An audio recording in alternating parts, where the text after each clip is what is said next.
August 18, 1590. Governor John White returns to Roanoke Island after 3 years away. 115 men, women, and children have vanished. No bodies, no graves, no blood. Only one word carved deep into a tree: Croatoan. This is America's oldest and most haunting mystery. Our story begins in 1587 on Roanoke Island off the coast of North Carolina. 115 English colonists arrived, hoping to establish the first permanent English settlement in the New World. Unlike previous attempts, these weren't just soldiers, these were families ready to build a new life. On August 18th, a baby girl was born, Virginia Dare, the first English child born in America. But within weeks, supplies ran dangerously low. Governor John White faced an impossible choice: stay with his daughter and newborn granddaughter, or sail to England for desperately needed supplies. He chose to go, promising to return within months. He had no idea it would be 3 years before he'd see Roanoke again. White's journey didn't go as planned. England was at war with Spain. Queen Elizabeth ordered all ships to defend against the Spanish Armada. White was trapped. For 3 agonizing years, he tried desperately to organize a relief expedition. Finally, in August 1590, he secured passage on a privateering vessel. What he found changed American history forever. The settlement was completely deserted. Houses had been carefully dismantled. The fort was overgrown with 3 years of vegetation. Not a single person remained. But there was no sign of violence, no scattered belongings, no evidence of panic or attack. Then White found something. Carved into a post, the letters C-R-O. And on a nearby tree, a complete word: Croatoan. Before leaving, White had made an agreement with the colonists. If they needed to relocate, they would carve their destination. If they were in danger, they'd add a cross symbol. There was no cross. So where were they? For over 400 years, we've tried to solve this mystery. Here are the leading theories. The most accepted theory: the colonists relocated to Croatoan Island, about 50 miles south, known today as Hatteras Island.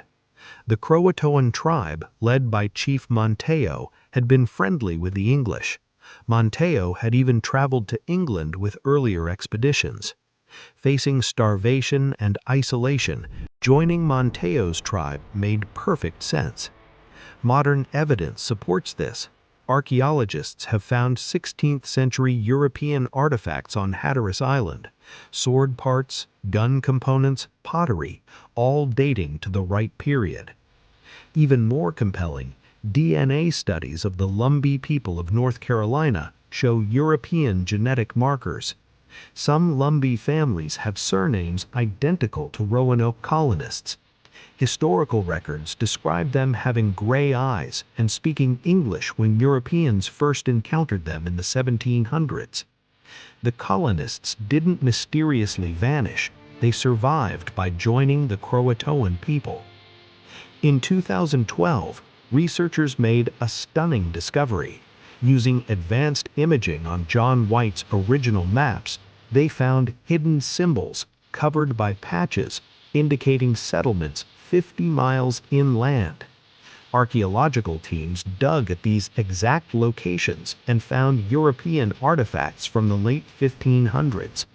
The colonists may have split up, some going to Croatoan Island to live with Manteo's tribe. Others moved inland searching for better resources. In 1998, scientists analyzed tree rings from the region and discovered something terrifying.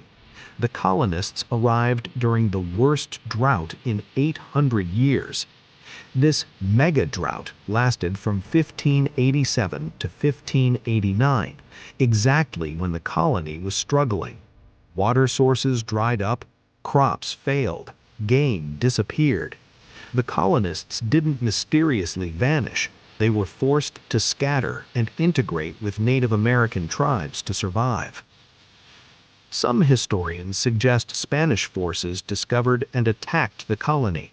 Spanish documents mention searching for English settlements in the area, but no archaeological evidence of an attack has ever been found.